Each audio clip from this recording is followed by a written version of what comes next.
Engineer Gold Mines is focused on the exploration and development of the historic high-grade Engineer Gold Mine situated 32 kilometers southwest of Atlan, British Columbia. Engineer Gold Mines is fully permitted for surface and underground exploration with the 2019 drill program now underway. Engineer Gold Mines Limited trades on the TSX Venture Exchange, symbol EAU. For more information, please visit us at engineergoldmines.com.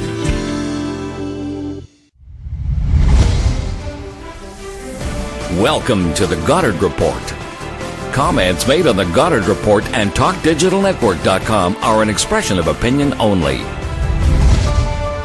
Here is Jim Goddard. My guest is Jordan Bateman, Vice President of Communications and Marketing for the Independent Contractors and Business Association of BC. His website, icba.ca. Welcome back to the show, Jordan, and best of the season. Yeah, thanks for having me, Jim. Merry Christmas to you, to all your listeners, and thanks for putting up with my antics and ranting and raving over the past year. I appreciate it. I love your ranting. Well, I've got one stored up for you here on year end, so I'm all set to go. Jordan, yes, there's a possibility of hundreds, perhaps thousands of new jobs on the North Shore of Vancouver, except it looks like it's, in political limbo or bureaucratic limbo? It is in bureaucratic limbo, brought on by political limbo, which is probably the worst kind of limbo of all. So, you're exactly correct. There's a company named Westbuild, well-known developers in the Lower Mainland, known for their quality projects, known for smart investments and finding ways to turn underused properties into either homes or industry or commercial properties that are worth renting in and investing in. So Westbuild a while back bought a $115 million worth of waterfront in the district of North Vancouver. And I know what you're thinking, Jim. You're thinking, oh, here we go, another industrial site, going to be changed into housing. It's going to be like Cole Harbor. There'll be no more industry there, and jobs will be lost. Well, actually, just the opposite occurred. This site is grossly underused. It's about 27 acres, and right now there's about 27 jobs on the site, so one per acre. And Westbuild looked at it and said, well, there's a marina that a lot of people rely on at the kind of the front end of the site, right on the water. Let's clean that up and continue that on. But let's take the other parts, the other 20-ish acres, and let's get them ship-shape. Let's actually rezone them. Let's actually make them better for some industrial use, some light industry, and let's just transform that whole site into something that the District of North Vancouver can be proud of. Let's bring hundreds of jobs there, and they looked at in different ways. So what they did is they came up with this really beautiful plan, a plan so beautiful that when the mayor saw it, he actually commented that it was too beautiful, and the District of North Vancouver didn't even send it to their council for rezoning. The planning director just rejected it outright. And my sense is, Jim, that this is one of these situations where people have an old-fashioned view of what industry is. They think industrial lands have to be ugly and should only be focused on one, very narrow piece of industry, whatever their particular view is. Whereas industrial land now has kind of morphed. You have industrial uses, you have light industrial uses, you use it for manufacturing. One of the things that they actually talked about was having a little food commissariat, maybe a daycare there as well. That was a reason for DNV to reject it. It should actually be a reason for DNV to approve it because, guess what? Industrial workers have families too. They need a place for their kids to have, go to daycare while they go to work. They need a place to eat lunch. I'm absolutely baffled by the District of North Vancouver refusing this application, refusing to even send it to a public hearing to see what the public really think about it. This is a property, it's an industrial property, it's meant for jobs, meant for, to produce things of value, to the community, and Westbuild's plan would have done that. So you can bet, ICBA, we're going to talk about this a lot in the new year, these kind of silly games where government has, such a narrow view of a site or a historic view of a site, but doesn't actually see what the future could look like. Well, it sounds like it would be a sustainable place. And again, daycare so vital for employees. They've done studies. If you have a daycare on site, people are more productive because they know where the kids are. They can visit them during lunch you take away that stress and concern, and we all know being a regular worker is stressful enough. Yeah, you're exactly right. And, it's sort of a little secret that we don't really talk about too much, but in some of our most, major industrial areas, there are daycares. And, I think of a company, not involved in this application, but a great company named Canada Scaffold Supply. Canada Scaffold's been around for 50-something years. In fact, I was just there celebrating their anniversary. One of the things they're most proud of, this company that started with, one guy working and now employs hundreds of people, they're most proud of the fact that they have a daycare on their site in the industrial park and that their employees have, first crack at the daycare spaces. And guess what happened, Jim? People sent their kids to that daycare. They stuck in with Canada Scaffold. They've had, long time serving employees. Now, grandkids are going to Canada Scaffold's little daycare. Like, it's been a huge part of that community. And, as the demographics kind of went up and down with the scaffold company, other industrial neighbors, building different things within that little industrial park, they've been sending their kids to this daycare. That is exactly the kind of model we should be looking for. We should be finding ways to do this. This is like, we talk a lot about $10 a day childcare with, and access to spaces and whatnot. That's all important. But, the most important thing is just having a space in the first place. Here you had a company saying, we're going to put into this industrial site on the waterfront in the district of North Vancouver a daycare. And, it doesn't even, it's considered like something bad. It's actually a mark against them. The quote from the mayor was that the company's plan looked more like a college campus than it looked like an industrial space. Well, God forbid, Jim, that we have industrial land that actually looks good, that we have a daycare there, that we have a little restaurant there for people to eat in. Heaven forbid that industrial workers work somewhere nice. I guess that, in the mayor's world, they should all just work on, mountains and mountains of pavement and, never see a blade of grass or a little tree or anything like that. This has got me riled up. I think it's really silly.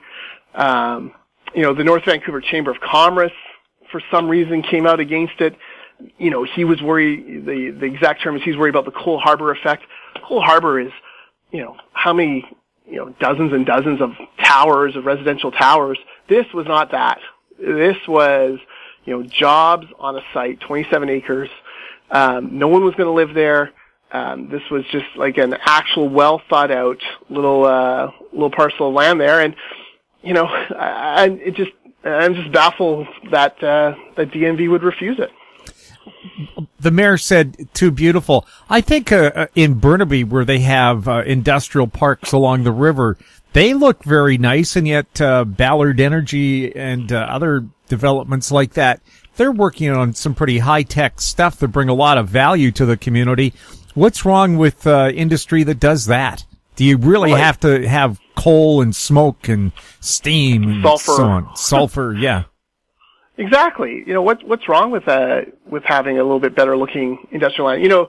I was on council in Langley. A lot of work has been done in the Gloucester Industrial Estates. That's the industrial estates at 264th Street exit from the freeway. And, one of the things that we, worked hard on there was making sure it looked good. There's some green space. There's little places for employees to take walks and have something to eat. It makes sense. Like, you want to have this idea of, like, you go to work and all you do is work, and then you clock out and go home. Like, it's such a 1970s view of the world. But I guess that's what this council was. More of an 1870s. I was going to say an 1870s view of the world. Yeah, Dickens kind of view. Yeah, I don't get it. I think the political agenda here is, I think the District of North Vancouver would really prefer the federal government to buy that piece of land for port expansion, or maybe C-SPAN or the CN rail yards are next door would buy it. But bluntly, they had the chance. All those agencies had the chance. DNV had the chance to purchase this property. It was up for sale. It wasn't like Westbuild just, somehow got a hold of it or fell to Westbuild. This was property that was for sale. They all passed on it. Now let a company that actually has a vision for the site go forward. Who's the mayor of West Van District or Northwest? Mike Little. Mayor Mike Little. And Mike Little, I guess he's little-minded when it comes to industrial space. One of the other things they suggested there was, like, maybe one of the parcels could be used for some film production. Of course, film, huge industry on the North Shore. They're always talking about the need for film sites. Heck, the film industry would probably prefer to look industrial so that they could use it properly. But again, that, was rejected as a possible land use because, heaven forbid, you have film industry and industrial lands. Although I would point out, Jim, that there's a huge film studio in the Port Kells industrial area on the Surrey-Langley border, just north of the highway. There is a huge film studio when you get off of Grandview, or when you go on Grandview Highway, you get off of Highway 1. That's an industrial area. That giant film studio. Film studios need space, and they often locate in these industrial areas, which has been fine for everywhere else, but apparently not for one of these parcels in DNV. We'll have more with Jordan Bateman right after this. Cypress Development Corp. is developing a world-class lithium resource in the heart of Clayton Valley, Nevada. The size of the resource makes the Clayton Valley project a premier asset with the potential to impact the future of lithium supply. Cypress Development Corp. trades on the TSX Venture Exchange, symbol CYP, the OTCQB, symbol CYDVF, and on Frankfurt, symbol C1Z1. For more information, please visit our website, cypressdevelopmentcorp.com. Media recognition from Bloomberg, Reuters, Recycling Trade Publications. Patented process for 100% recovery of critical metals, including cobalt, lithium, nickel, manganese, aluminum. American Manganese is focused on recycling lithium-ion batteries for electric vehicles. American Manganese trades on the TSX Venture, AMY, the US, AMYZF, and Frankfurt 2AM. For more information, visit AmericanManganeseInc.com or phone me, Larry Ray, at 778-574-4444. Welcome back. We're speaking with Jordan Bateman. Jordan, ICBC will come out with their latest round of price hikes for, companies that have to insure their vehicles. A lot of companies hire young people. Can they afford to hire young people with the new rates ICBC will be coming out with? Well, that's a good question. It depends on the company, of course, but there are a lot of companies struggling with hiring people. Look, in 5 of the past 6 months, British Columbia has seen a drop in the number of people working. We've lost jobs 5 of the past 6 months. And this is a huge concern. Now, the unemployment rate is still only 5%. Historically, that's very low, and that gets touted by the government. But it is creeping upwards. And the reason why is the NDP government have made it so bloody expensive to employ someone in this province. We think of the employer health tax, which is a huge tax on, any company with a payroll of over $500,000. Well, if you have a crew of 5 roofers working and, someone in the office, you have a payroll of more than $500,000. And now you're paying this employee health tax on top of, the other taxes that you pay. Property taxes have gone up. So if you have a brick and mortars business that has an actual physical location, that's been a huge cost driver. And now you have ICBC costs. So if you have any kind of vehicle, it's more expensive to insure it. If you have any kind of young driver or driver who maybe had an accident driving those vehicles, it costs far more to insure them. This is just beginning to mount, and it's starting to choke out businesses. And you're going to see, next year, you're going to see more months with job losses posted, especially in the private sector. And, the provincial government just keeps, smiling and waving and saying everything's hunky-dory when, all the warning signs are there. The warning light on the dashboard of the economy has popped on, but, John Horgan's got his, is looking out the window and isn't really paying attention. So they've got to find a way to reduce costs on business. They've got to find a way to, make it easier for people to start businesses in this province, to employ people in this province. But right now, I think you're seeing that traditional NDP view that, actually employers are bad people, and should be punished for some reason for creating the jobs that keep so many families afloat.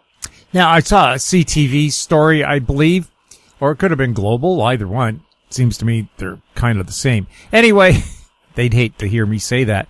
But all these Alberta oil workers can't find work in Alberta. They're going to Texas. And Lubbock, Texas, the home of Buddy Holly, will give a business free land if they set up shop there. They know that once people move and live in an area, they likely will stay there forever if they like it. Why doesn't BC have an attitude? I'm sure we must have lots of land. But again, do they have this attitude like North Vancouver District? hey, it's too beautiful. And I thought the whole idea, don't our license plates say beautiful BC? Do they want to change it to ugly BC? Mike Little does, apparently.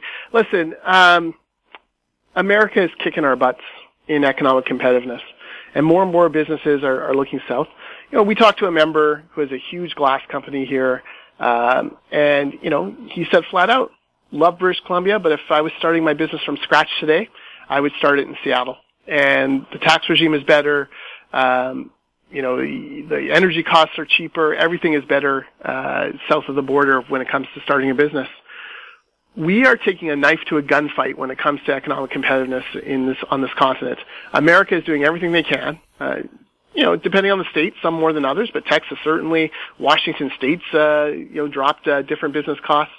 You know, Washington State's rejected a carbon tax 3 times. You know, small wonder that, you know, you go there and energy costs are so much cheaper than here. We are getting our butts kicked. And, you know, instead of having federal and provincial election campaigns based on that fact and what it means for the long term of our province and our country, we have elections based on blackface and, you know, 15-year-old comments in the House of Commons about same-sex marriage and, you know, whether a kid's private school is being paid for by a political party. You know, that's what our election and political dialogue is about, when it should be about, are we staying economically competitive? What are we going to do to make sure people are still working? And how are we going to make sure that we compete with the United States and Alberta to keep the businesses here and keep people working? We'll have more with Jordan Bateman right after this. Bateman Resources Limited is a gold exploration company with significant projects in British Columbia and the Yukon, trading on the TSX Venture Exchange, symbol ABN, and the OTCQB, symbol ABNAF. Surrounded by world-class gold deposits and mines, Bateman's 23,000 hectares Forest Kerr Gold Project is located in the heart of the Golden Triangle in northwestern BC. For more information, visit us at batemanresources.com. Don't miss out. Stay informed. Receive the HowStreet.com weekly recap with thought-provoking podcasts, radio, and articles delivered to your inbox. Sign up for the HowStreet.com weekly recap on our homepage at HowStreet.com. Welcome back. We're speaking with Jordan Bateman. Jordan, you're concerned about forestry strike in the middle of Vancouver Island that's been going on for 6 months. Can you tell us about it? Yeah, so there's a strike. I think it's Western Forest Products, about 3,000 men and women, almost all on the Mid-Island, who have been out of work for 6 months, striking for you know, better pay and better benefits and things like that. The company has said, look, we don't have the money to pay for this because the NDP government has raised stumpage fees, has raised energy costs, has raised employee health benefits. We can't afford to pay you more. And for 6 months, these folks have been out of work. Well, you know, I've been fortunate. I've never been involved in a labor stoppage, but, you know, my sense would be if it ever happened, you'd expect it to last a day or two, and then, you know, if at all, maybe a week. This has been 6 months for these people without paychecks. And we're coming up on Christmas, and they're getting desperate. There was a video leaked from a meeting they had with Transportation Minister Claire Trevina, who is their MLA on the North Island, a half-hour video, and these frustrated strikers and loggers absolutely shred the NDP government for not having a plan, for not stepping in, for not helping them, for not recognizing that the company has very valid concerns about stumpage rates and other things.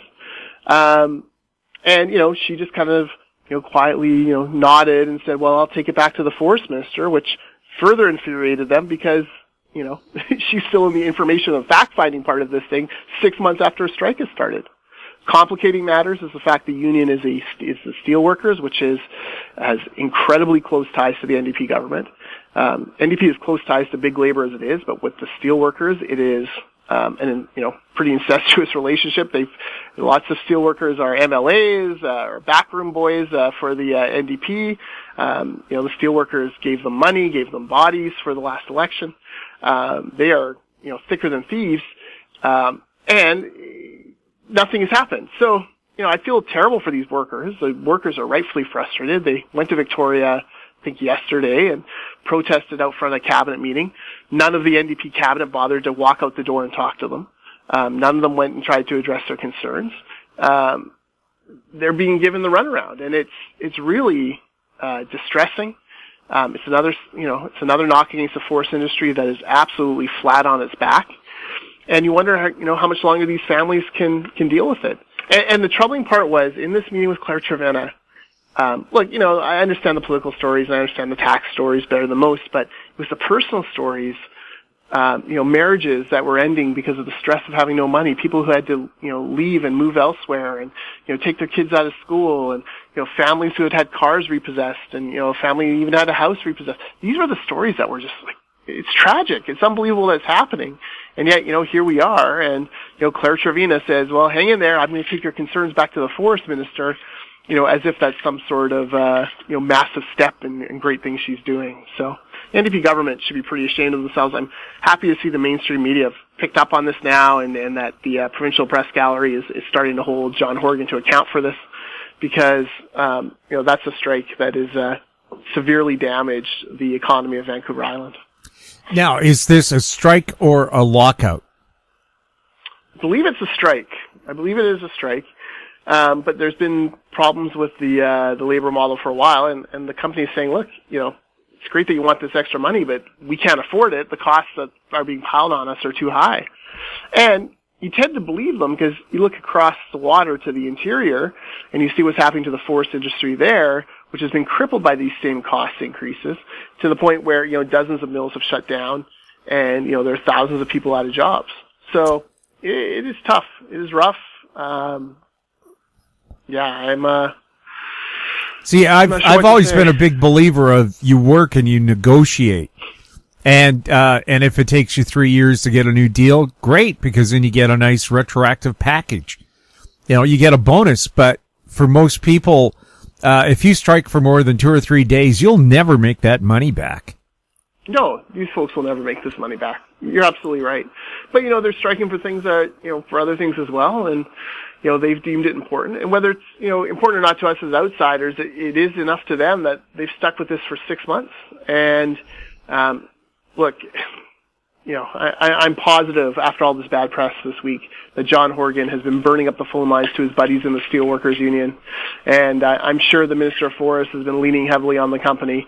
It wouldn't surprise me if there was a settlement sooner than later. But, like you say, the damage is done. These folks will never get that money back, and those communities will never feel secure in this, in their mill and in their forest operation again.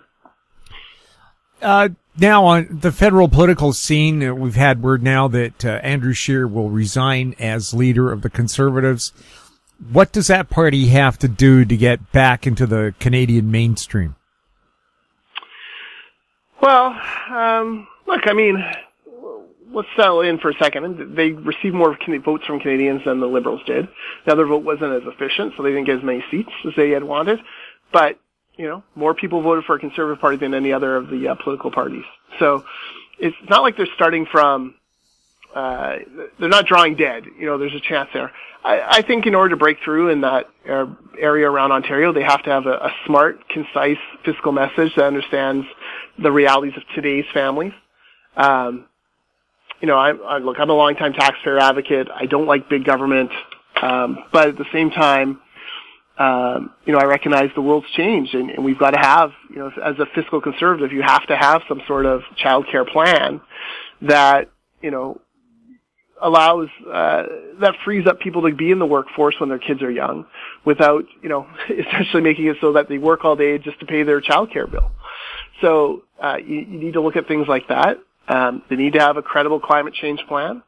At least something that, can stand up to the scrutiny of the media back east.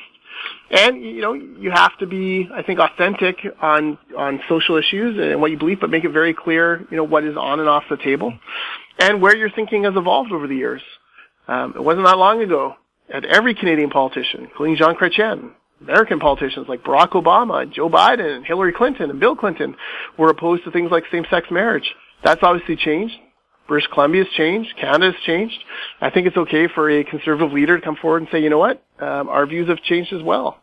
Andrew Scheer seemed allergic to doing that. I'm not sure why. I'm not sure what his personal beliefs actually are, but, it bothered a lot of us that he just wouldn't come right out and apologize for what he'd said in the past and explain that, the consensus has moved on and so has he. Mm-hmm. And I know perhaps federal politics beyond the interests of most people, but yet you take a look at the federal debt. We're going to get a tiny little tax break, $25 a month on the personal exemption. But what other fees are we going to be slapped with to make up for that revenue loss? And what about the federal spending plan? It seems to be more. Is that a concern to business? Yeah, I mean, look, if you go to debtclock.ca, you can see the Canadian Taxpayers Federation have a live debt clock for Canada's federal debt. As we're recording this, Jim, it's $699 billion. It's about $500 million away from 700. So, it's terrifying how it grows. It's growing by about $54 million every single day. It's growing by $2.2 million an hour. So, in the time that you and I are talking, the debt will have grown about $1 million. Now, that doesn't include, provincial debt, doesn't include municipal debt. That is just the federal debt. So, we have a problem. And look, that tax cut's being funded by borrowed money, just like most of what government is doing today, because Justin Trudeau and Bill Morneau have decided to borrow tens of billions of dollars at a time where the economy could easily have sustained a balanced budget. But, Canadians reelected this guy and made him, put him in the thrall of the NDP and Greens and Bloc Québécois, who are more than happy to extract more money out of Canada. I'm a bit like voters really have no one to blame but themselves for this. And I'm hoping that over the next period of time, whoever the new Conservative leader is, can really crystallize why fiscal conservatism is important and why we need to get this debt in line in order to make sure that the next generations are well taken care of. Western Canadian alienation and the Western Canadian separatist movement, Wexit, is that a concern for business? I think it's waned a little bit. Look, the concern for business is a prime minister and a finance minister who don't understand an energy economy and don't understand what Alberta, British Columbia, Saskatchewan, places like this need in order to be successful. And, I feel like this has always been the case and ever more will be. I don't see Wexit as being a serious political movement. I have yet to see anyone with any kind of serious gravitas make a compelling case for it. But, it is a sign. It does show just how uncomfortable Canadians are, Western Canadians are, with what's going on in Ottawa. And, it's another thing that the, future Conservative leader can really run on and find a way to help heal that divide between the East and the West. Jordan, thank you so much for being on the show and best of the season. Thanks for having me. My guest has been Jordan Bateman, Vice President of Communications and Marketing for the Independent Contractors and Business Association in BC. If you have any questions for Jordan or any of our other guests, you can send them to info@howstreet.com. Our YouTube channel is Talk Digital Network. Find us on Twitter at Talk Digital Net. We're also on Facebook. I'm Jim Goddard. Thank you for listening. Comments made on the Goddard Report and TalkDigitalNetwork.com are an expression of opinion only. The Goddard Report is available online and mobile at TalkDigitalNetwork.com. The Goddard Report is a production of Howe Street Media Incorporated.